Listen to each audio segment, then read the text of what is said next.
What is up, guys? So today's video is going to be about Lars and his stances. We are going to talk about what are his options in those stances being dynamic entry, silent entry, and limited entry. And we're going to see how you apply that selective aggression against your opponent. A lot of people have the misconception that Lars is go, go, go, go, which in part of it's kind of true, but you need to know when to put your foot on the gas. And that's what this video is going to try and show you or introduce you to if you are a beginner player, or if you are a Lars main, or you're just trying to learn the matchup and learn how to play against Lars. This video is for you. We are going to give you the knowledge checks. We're going to give you the information, the secrets that Lars mains hide from the rest of the community, to try and understand how to counteract the character and how to defend against them, as well as a new Lars player, you're going to learn how to pretty much run your offense through your stances, which this character really likes. So without further ado, if you like the video, please drop a like and subscribe if you enjoy the content and would like to see more, or if you just want to support my channel. Leave a comment so that I know what I can add to the video, or what would you like to see, or if you have any suggestions as to what Lars could do or other Lars players could do. Without further ado, let's get into the video. Alright, so let's get the big move out of the way. Let's talk about the most bullshit move that Lars has. Let's talk about the strongest move that Lars has, which is Dynamic Entry 3. This is Lars's best move. Why is its best move? It doesn't take much to see why it is. If we take a quick look, he's airborne, it's a mid, it's homing, it's a heat engager, it's +5 on block, right? And it puts him directly into silent entry. In my opinion, this is his best move, simply because of the amount of coverage this move has. You, as the Lars player, are pretty much going to be spamming the life out of this move. This is the move you're going to go to 9 times out of 10. I just want you to look at the range real quick. We're going to be at distance 4. Den 3 still hits, right? Why? Because dynamic entry moves Lars forward by 2.5 units. Let's see, it's 4. 2.5 units. These green trails are going to home onto your opponent no matter where they step. You can't step Lars. You can't sidewalk them. You can't really step them at this range. I wouldn't recommend it. The moment you step, you give me the green light to just go for this move. This move immediately turns the game into a 2D fighting game. We're at 467, and that's when it whiffs. Forward, 440, 430. At 4.3, at this range, Lars can land Den 3, right? Like, this is insane. A mid that homes, it's a heat engager, is airborne. It literally, quite literally, skips the neutral for him altogether. If you are a Lars player, this is kind of the go-to mid, or the go-to move that you're going to be going into almost every single time you're in dynamic entry. This is usually his best move. This move basically does everything for him. It's very overpowered. It's very ridiculous. Luckily, though, there's counterplay. For however OP this move is, there is a degree of counterplay. We just need to take a good look at how dynamic entry actually works. If we look at dynamic entry, unlike wave dash, the Mishima wave dash, where Mishimas can cancel almost immediately out of their wave dash, Lars doesn't. Lars has to wait for this animation to finish. He has to get into this animation first before he can actually press a button out of his stance. As you can pretty much see, it takes him quite a bit of frames. So even the move itself is 22 frames, right? So it's a fairly slow mid. However, it also has to contend with the frames from dynamic entry, right? So it is a much slower mid than 22 frames in actuality, if you're using the raw version from neutral. The counterplay for this move is pretty much going to be 2 moves, or 2 things. Number 1 is that you're going to float Lars. As simple as that. As simple as that. This is the Lars counterplay for this move. The number 1 thing I'm going to tell you that is going to work against him is that you're going to juggle him. You're going to do mid checks. Look at how slow this move is. If you can see it coming, right? If you're waiting for it, right? You can float him off of it. And if you can float him, right, you can pretty much punish him for it. This is the number 1 counterplay for this move, which is pretty much to try your best and pretty much punish him for it, right? You're trying to punish him for using this move in the neutral by floating him. The next counterplay for this move is going to be simply put armor. Right? If you can react to this move with armor and immediately ground Lars, right? We add movement to it. Let's add movement to it. See right here. This is going to be one of the main things. It's just you're going to look to armor this move if he's doing it too much. And if you're riskier, you're going to float him. That is going to be like the #1 counterplay for Den 3. And honestly, the only fucking thing that you can do. It is unironically the only 2 things you can do in the neutral when you're dealing with Dynamic Entry 3 raw. And even off of block, right? Because it's another thing. But we're going to get into that a little bit later on. There is another use case for Den 3. And in my opinion, this is the most powerful use case, or at least the most effective use case. As an Oki tool, Den 3 is a fantastic Oki tool. Like I said, it's a homing, heat engaging mid that is +5 on block, right? You use the immense amount of frames that you get off of Oki, and you get pretty much a free Dynamic Entry 3 on block. Now, one of the counterplays for Dynamic Entry 3 on Oki is spring kick. So quite literally, spring kick. If you spring kick, you put me on ice, you completely stop the offense, and now you have the frame advantage. Another thing that you can do is to quite literally just delay your wake up or delay your tech roll by a slight bit. And when you do that, you essentially allow Lars to go over you. This has happened to me multiple times in videos. If you've seen my videos, this is usually what's going to happen when I get too complacent and utilize and overuse Den 3 as an Oki tool. But regardless, Den 3 is pretty much a god button in the neutral. Again, it skips everything. I don't have to think. I don't have to worry about nothing because Den 3 is hitting all the way from back here, right? Disgusting range, crazy range. This move is crazy. Now, to follow up Den 3, we're now going to talk about Den 2, Dynamic Entry 2. Now, this one is pretty much going to be the rim shot, the Lars's little scuffed electric, his chopped electric. As you can pretty much see, he does a wind god fist or his imitation of it. It's a big uppercut, big mid. Since Den 3 takes too long, Den 2 is much faster, 17 frames. It has pretty strong range, very crazy range. Here you're at range 4. Like, this is insane. Like, from range 4, all of a sudden Den 2 still hits.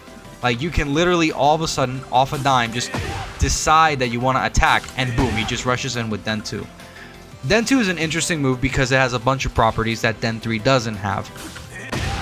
That is a counter hit launcher, right? It's a very big, thick, meaty counter hit launcher.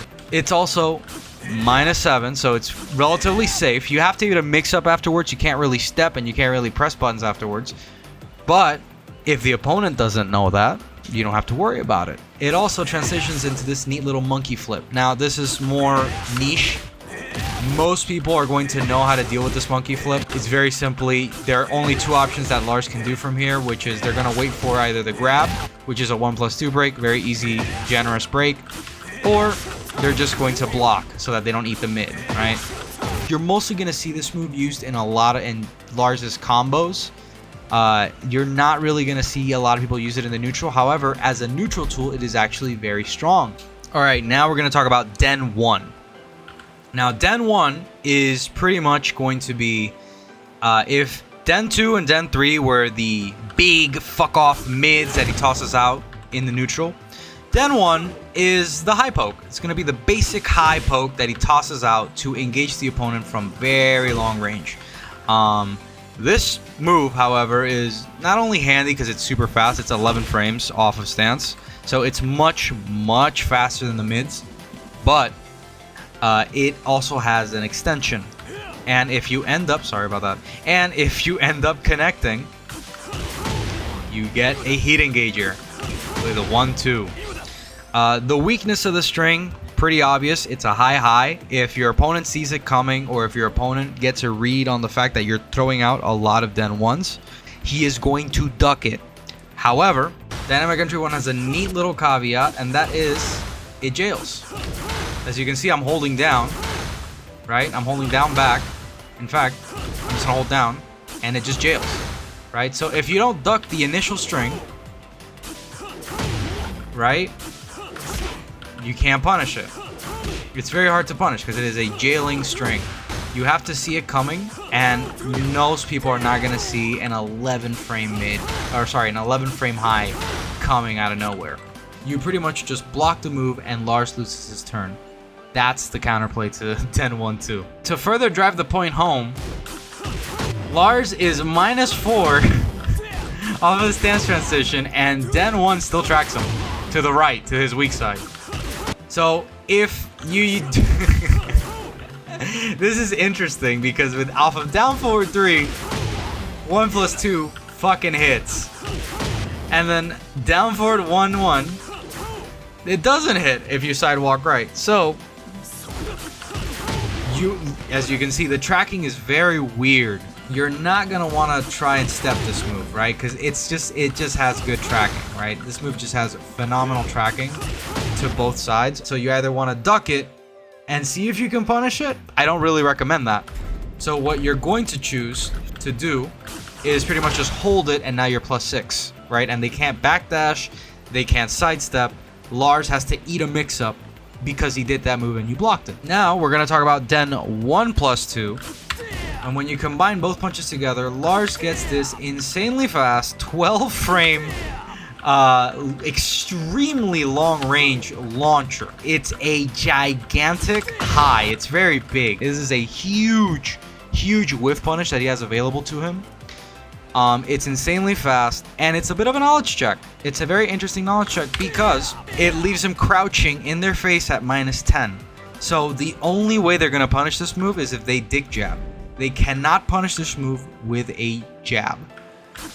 So this is another one of these moves that is high reward, low risk. If it hits, you launch them. If it doesn't hit, they get a dick jab. That's about it, right? And this move allows Lars to do a lot of stupid little shenanigans if the opponent doesn't know how to punish this move accordingly, or if they're frozen in sheer fear of the minus frames that they're being overtaken with, because Lars is very minus in a lot of his mix-ups and a lot of his perceived mix-ups that the community complains about. And Lars' full crouch game is among the best in the cast, but we're gonna get to that in a later video. So this move is mainly a whiff punish. The tracking is horrible. This move is extremely steppable. Okay, now that we covered all the punches, we're now going to get into Dynamic Entry 4, or Den 4. The other kick from Dynamic Entry. Now, this one is going to be... this move, you're not really going to see a lot of usage from it. You're not going to use Dynamic Entry 4 out of the stance. Maybe to switch up the lows. Lars has a billion fucking lows after all, but you're not really going to be seeing this move used a whole lot.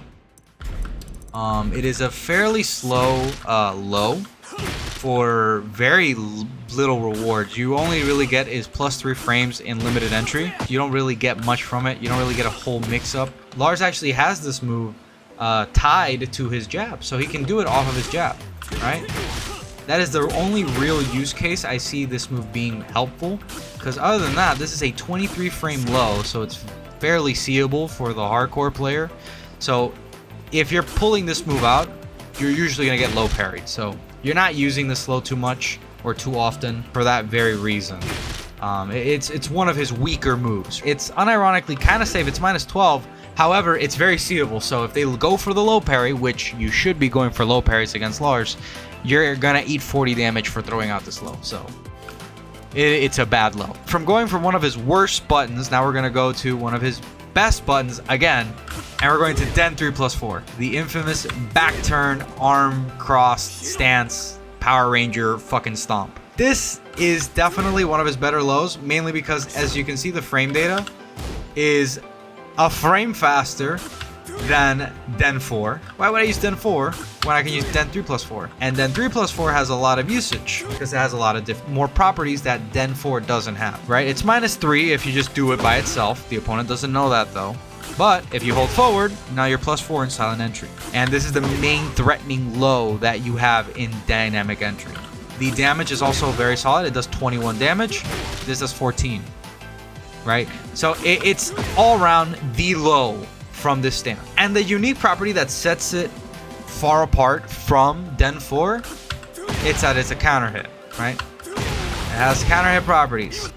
On counter hit, it confirms send 1. When you're close enough, right here, you can unironically threaten this low, right? As well as you can threaten this mid, right? Or threaten this mid, right? Or if they press a button, you can quickly threaten this, right? As a powerful whiff punish. So Lars has pretty crazy range when he utilizes dynamic entry. I'm pressing. Oh, wait a minute. Wait a minute. This is a discovery. This is a new discovery. I did not know this. Yeah. This is bullshit. Oh my god.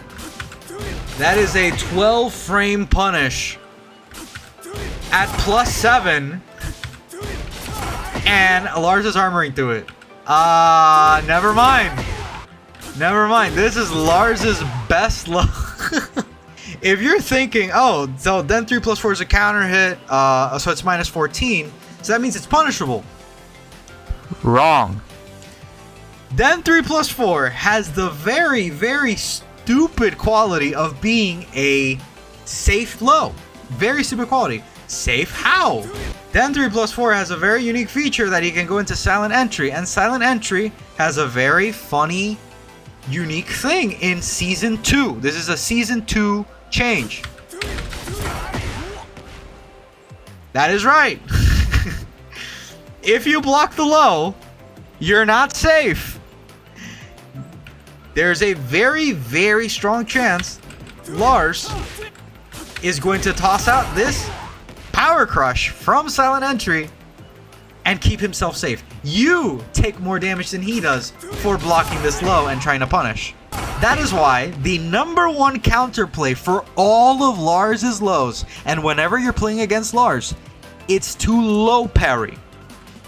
If you do not parry and he's doing this bullshit, I don't know what to tell you. Now this, honestly, is insanely bullshit. This is horseshit.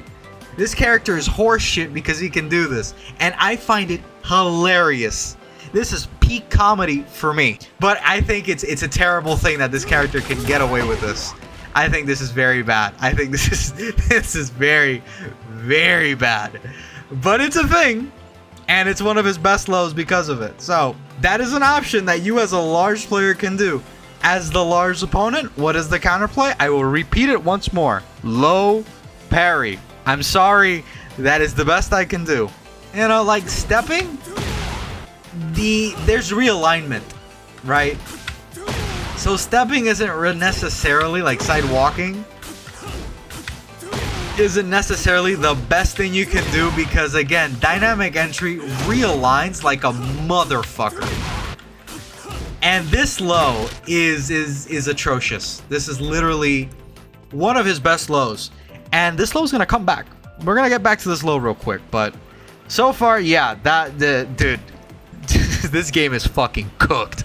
All right, now we're gonna go into the moves that transition Lars into dynamic entry. So here we have down forward 1-1, right? Immediately transitions him into -2 dynamic entry.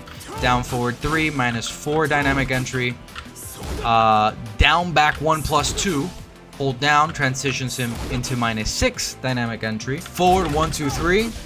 Transitions him into dynamic entry at -5. This is his hell sweep. It puts him directly into a dynamic entry +11 mix-up. It's huge. Gigantic plus frames here. He cannot press anything here. There is nothing that he can press because I'm +11. All he can do is either duck or stand. There's nothing he can do. Super powerful mix-up. Does 27 damage. However, big drawback. There's a 21 frame low. If they catch you throwing this soccer kick out, the one drawback and counter to this low is that it's -1 billion.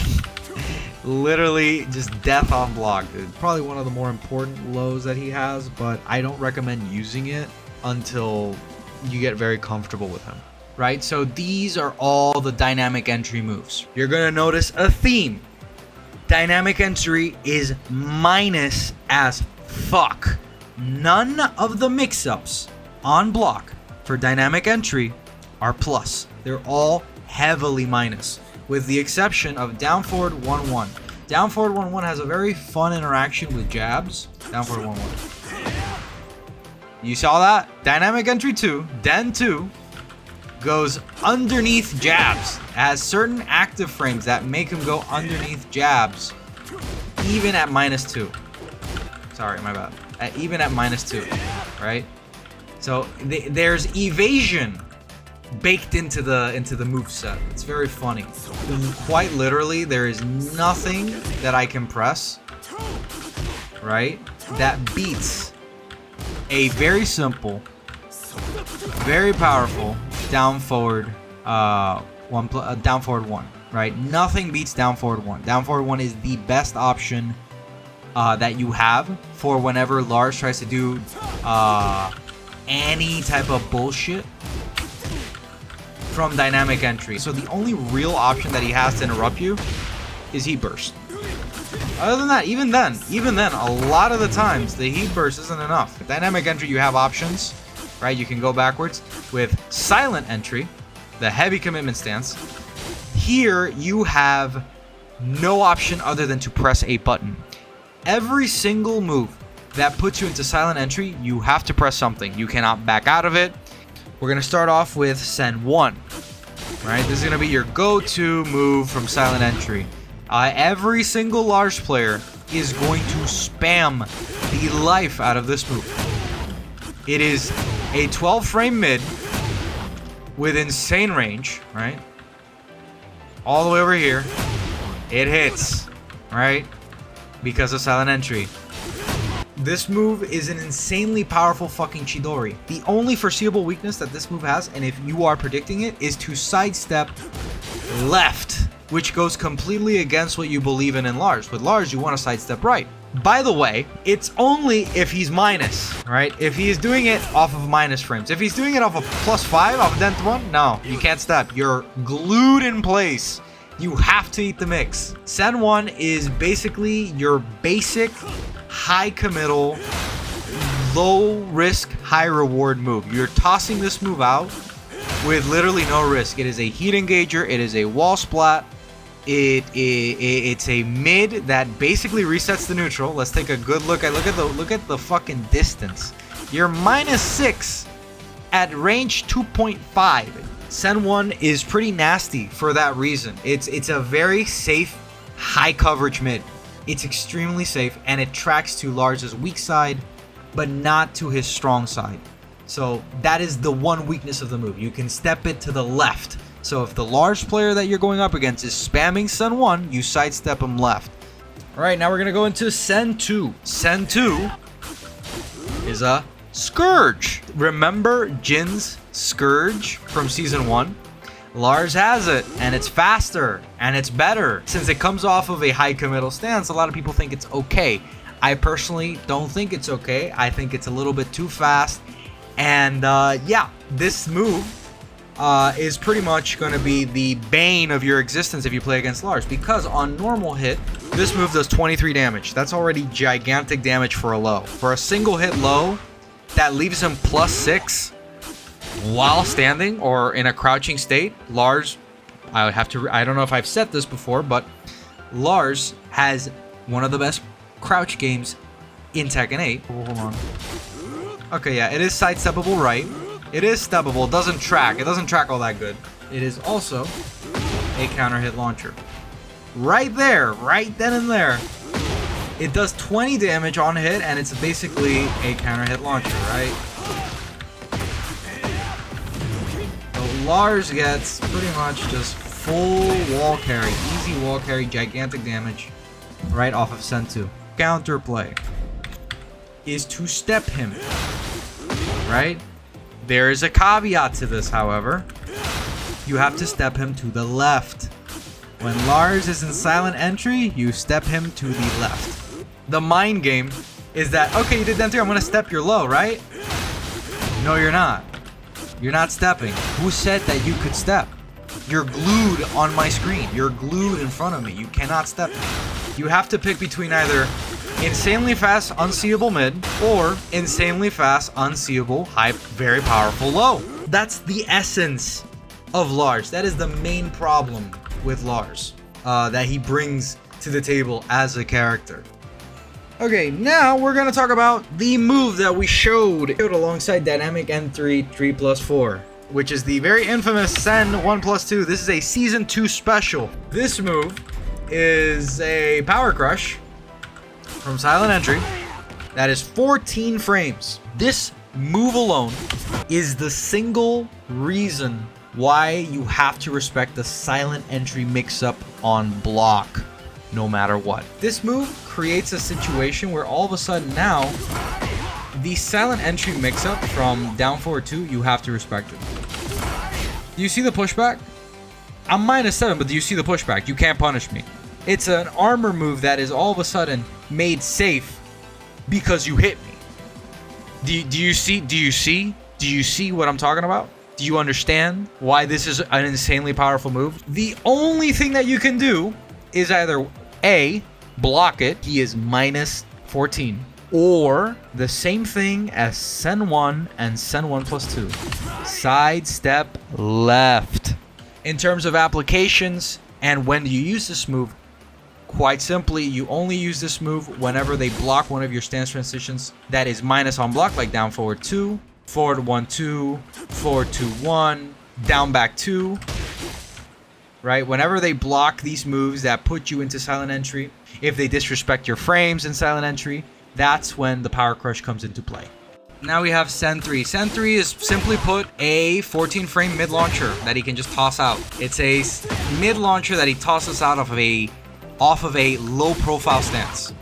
That's about it. That's the highlight of this move. It's literally just another unseeable 50-50. It's -13, so it's punishable on block, and it tracks right, just like every other move from this stance. If you sidewalk left, all of a sudden the move whiffs, right?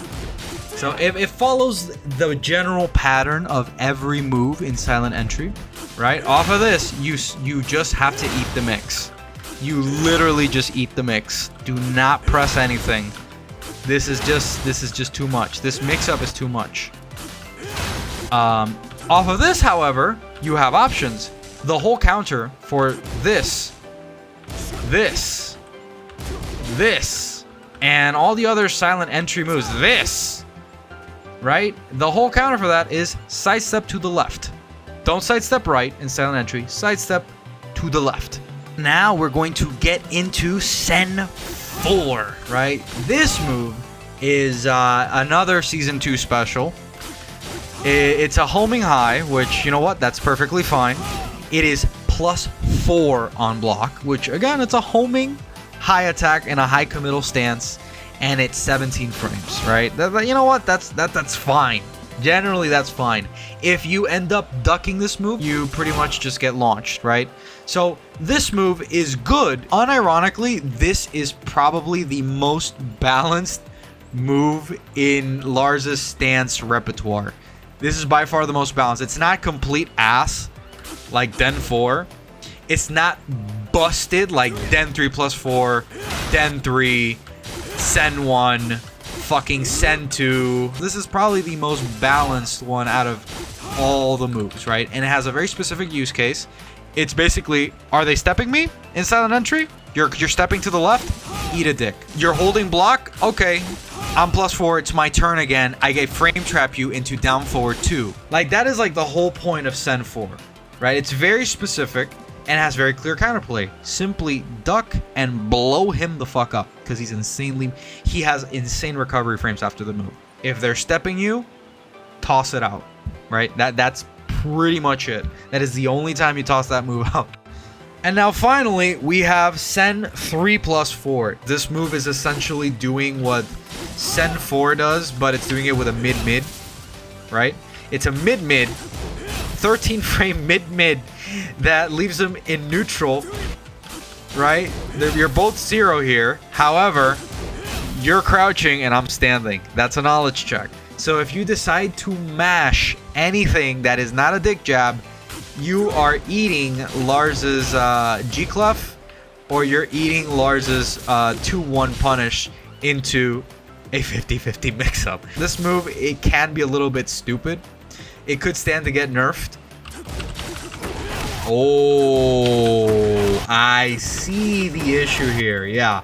This move is incredibly redundant with Sen 4. Sen 4 is supposed to be the tracking move that shuts down sidestep left or sidewalk left, right? However, this move does it for you. It tracks to the left. It shouldn't be tracking to the left. That's something Sen 4 should do, and the reason why Sen 4 should do is because you can duck that move. So sidestep left duck now all of a sudden counters the majority of Lars's moveset from silent entry, and that is good counterplay. However, because this move exists, that's not actually the case, because if you try to step me, you're getting hit with a mid-mid. You step me and ducked, you're getting hit with a mid-mid, right? And now you have to eat another mix-up. Alright, if silent entry and dynamic entry were unga and bunga, now we're going to talk about limited entry, and in my opinion, this is the more sophisticated of the three stances, because this stance really only has two moves. Len 1, Len 2. That is it. That is all the stance has. It has nothing else. That is the only unique moves that the stance lends you. It's a 16 frame low, and Len 2 is a 16 frame mid. In other words, an unseeable mix-up that comes right off of his 10 frame punish. And that's pretty much it. That's it. It's an unseeable mix-up. If you're airborne, Len 2 is going to tornado, and it's going to combo.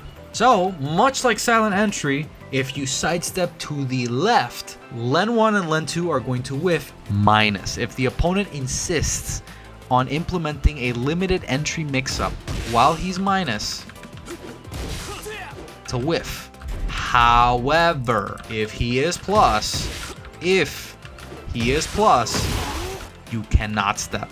The main counterplay for Len 1 and Len 2 is to sidestep left on block. On hit, do not step, guess. Sorry, that's just how it works. Now, limited entry has a very interesting feature that none of the other stances have. And that very cool, very interesting feature, that very cool and awesome feature is that Lars can block out of stance. Instantaneously block out of stance. As soon as he's in limited entry, he can block. Doesn't matter. Doesn't matter what they press, he can block. And that's pretty much it. That is how you... That is the basic rundown on Lars' stances from dynamic entry, silent entry, and limited entry. That is the options he has. That is the counterplay that you can do for it. And hopefully you learned something. And if you didn't learn something, hopefully it reinforced something that you already knew. You reinforced your knowledge. You know, this game is all about learning. You know, and I hope that helped you out. And if I did, drop a like, maybe subscribe if you want to see more of this type of content, or if you want to see more of me. And hopefully, you know, you now have an answer for the mix-up monkey that is this wonderful character.